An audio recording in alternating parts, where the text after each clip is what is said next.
Hey guys, Steve Benoon here with Israeli News Live, and got an exciting weekend. A lot of information I want to share with you guys this weekend. So I'll be really doubling down here on our regular channel here, Israeli News Live.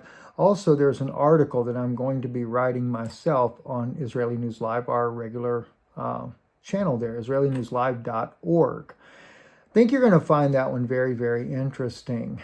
And I'm not going to even share with you what it's going to be about. And also, too, some of the work that Yana's doing on Substack, she's going to start sharing also on Israeli News Live.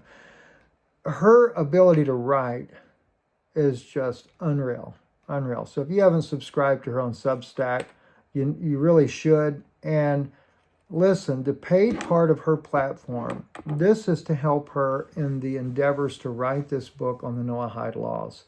Um, it's not an easy thing to do. And so what she's doing is she's making the book public for those that are subscribers, who are paid subscribers, that help her in this endeavor. And I think it's a very honorable endeavor. I know there's already people asking me about it, about her book. When is it going to come out? She's dedicated to try to finish it in a couple of months. You got to keep in mind she's done a lot of the research over the years. This is the reason why they wanted to silence her. I know this for a fact. They knew that her work on the Noahide laws was so critical that, that they were just too afraid that her exposure of the Noahide laws would cause severe damage to their cause. It's much like Charlie Kirk, when he began to wake up on Israel and the evils. Now, he wasn't against Israel, and neither are we. We're not against Israel, the Jewish people. But he was against the United States spending all these billions to fund all these wars, and he was against the genocide that was happening in Gaza. So I really applaud him for that. And, who knows how far he would have went in his waking up. I'm going to be writing about some things on that nature as well. But this weekend, though, I'm going and I've really got a pledge to go into the issue on the Nephilim. I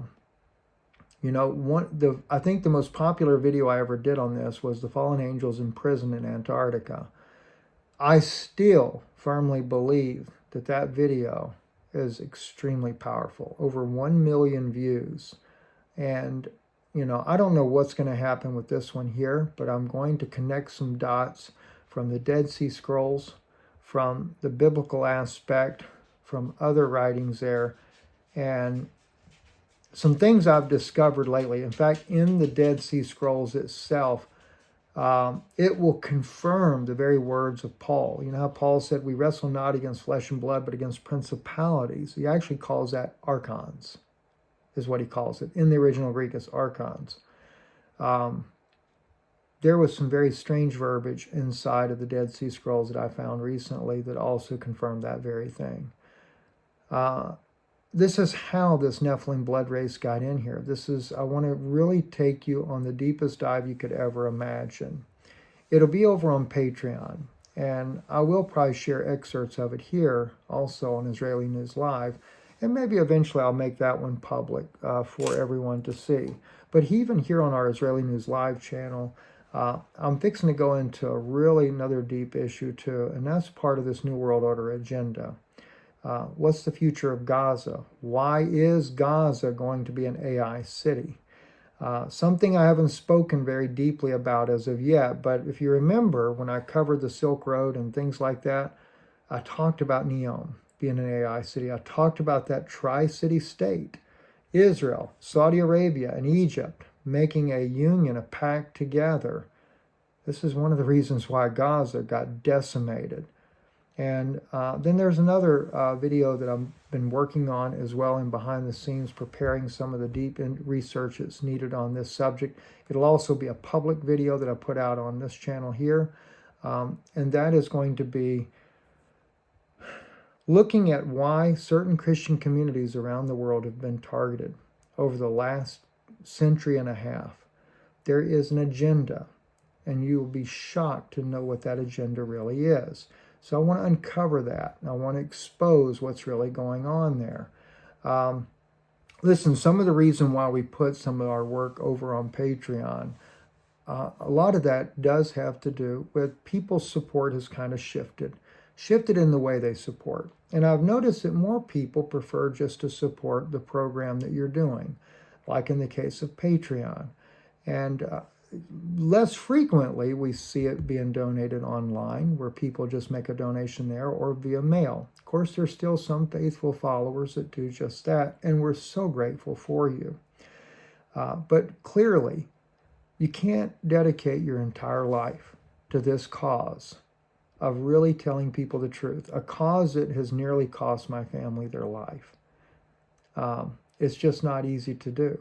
And yet now Yana has stepped back up with her Substack, sharing the Noahide Law book as it is written right before your eyes. Now that's a paid subscription, but again, it's just the way you guys have chosen to support the work we do. And we appreciate that. But keep in mind, Yana was knocked out of commission for nearly 4 years. Her PTSD was so severe after her father not just died, he was murdered, a homicide. In fact, today I spoke more openly about his death over on not Awake Nation, but the other program that Penny is on, Agent X11, I think that's how you call it. I'll share that over on my Twitter channel. Now I have 2 Twitter channels, one in my pen name, Israeli News Live, at Stephen Denoon, Denoon, the way I write the books, all right. And then there's one under my real name, Israeli News Live, at Stephen Ben-Nun. The only reason I even created 2 is because I got locked out one day and had no choice but to create another one. At any rate, though, Stephen Ben-Nun one is the one where I'll share those links at. I'll try to share them on both of them because I know there's some of you guys on both sides there. But I went into some things I've never spoken about publicly over on Penny's program. She kind of has a way of pulling things out. But I also talked about what happened to Yana's father. I brought in all 3 doctors that were involved. We did not, though, name names at this time here, although there is public information on all 3 of them. And but I did share some things there that's never been shared before publicly either. You might find that very interesting. But regardless, we love you guys. We really do. And I know I get a lot of emails. I get far more email than you could ever imagine. But keeping up with it is just, I would have to do a full-time job keeping up with emails. And then I wouldn't be able to do a full-time job trying to search the scriptures, search things, prayerfully look at things, and get these things out to you. And I know I've spent a lot of time on Charlie Kirk. I do want you guys to understand, Charlie Kirk, the reason I've spent so much time on this case is because this is what happened to us. We were very pro-Zionist. We had a huge impact on Zionist Christians around the world. And when we turned away from that, that's why they targeted us. That's why they decided to kill us. And that was a major turning point in our life. And it nearly derailed our ministry as a result. Yana writes about that on her Substack as well. You may find that interesting too. But Charlie, we were little fish compared to Charlie. Charlie, he was massive for the Israeli lobby. Not only was he pro-Israel, but when he was also very politically minded, getting the young people to vote, not only just getting them to vote, challenging them doctrinally, trying to put in the support for Israel like never before. And he was successful, insomuch so he's accredited with Trump being elected to presidency for his 2nd term. Well, imagine then what happens when these donors, huge donors that were Israeli donors, pull out. And he started losing all this funding. It's kind of like what happened to us. When we stopped being pro-Israel and began to tell you guys the truth, people that once supported us, that funding all went away. And it went down next to nothing. And now it's just a struggle like any other job you might work in life.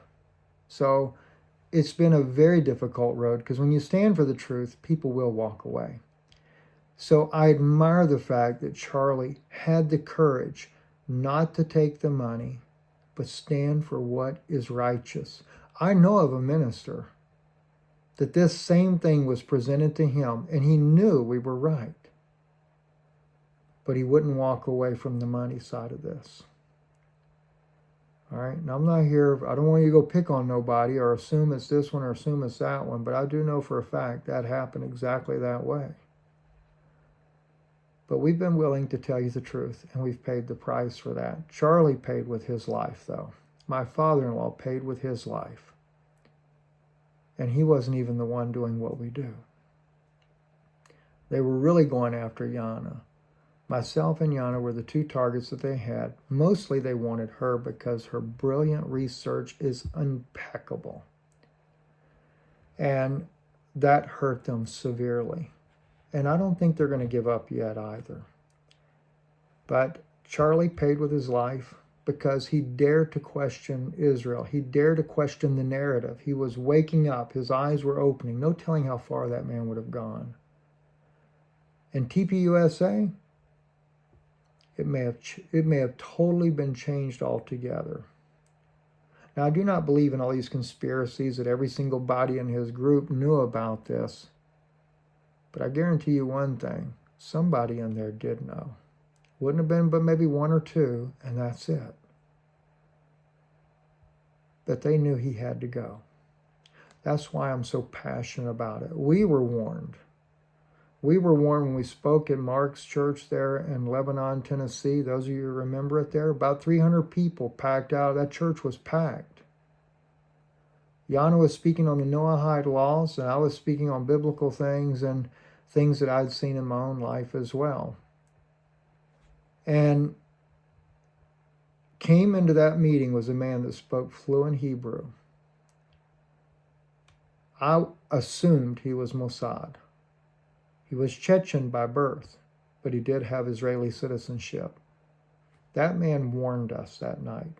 There were two of them, but he was the one that warned me, speaking in the Hebrew language, that we had gone way off course. And we needed to get back on course. And they wanted to help us to do that. You have to understand there's some very powerful people that want that narrative to maintain Israel dominance in this country. But what you don't know is what their plan is for you. You see, you are Esau. The church is Esau. That's Amalek, by the way. Amalek was a descendant of Esau. He was one of his sons, way down, but he was one of the sons. And they believed that every Amalekite must die. So, really please think long and hard. Pray about it. And see how God leads you. If you want to support what is really true, consider subscribing to either Patreon or my wife's Substack. Or if you want to donate right there online to our ministry at IsraeliNewsLive.org, your support is very much needed. Because those big Zionists that used to back us are not there. But we vow to stay telling the truth all the way to the end. And Yana knows how serious it is what she's doing now and how much they hate what she's doing. So let's push it as far as we can because people deserve to know the truth and they deserve to be warned. God bless you. Thank you for listening. Patreon is patreon.com/Israeli News Live. Our website again, IsraeliNewsLive.org. Yana's Substack, using her maiden name, is substack.com/Yana, spelled like Jana, Jana, Sutova, Sutoo, V as in Victor, A as in Apple. Thank you and God bless you.